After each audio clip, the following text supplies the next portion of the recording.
গাবতলী থেকে যাত্রা শুরু। আবদুল্লাপুর, চেরাগালি, সাইনবোর্ড, বাইপাস, পেয়ারা বাগান, চান্দুরা, টাঙ্গাইল, সিরাজগঞ্জ, শেরপুর, বগুড়া, গোবিন্দগঞ্জ, পলাশবাড়ি, রংপুর, লালমনি, কুচভান্ডার, হাতিবান্ধা। দীর্ঘ প্রতীক্ষার পর এখন আমরা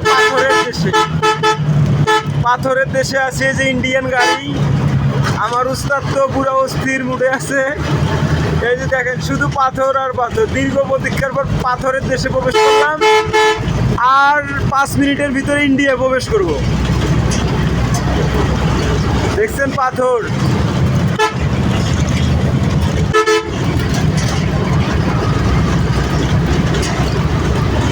উস্তাদদের সবাই ভালোবাসা দিবেন, আমারও ভালোবাসা দিবেন। আমি এখনো ফোন কিনতে পারি নাই। সামনে বেতনটা যদি ভালো পাই, চুরি চামারি করতে পারি, একটা ফোন কিনবো। ফোন কিনে আমিও ভিডিও ছাড়বো। আমারও সবাই ভালোবাসা দিবে। এই যে আমাদের হেল্পার কাশে। ঠিক আছে, ধন্যবাদ সবাইকে।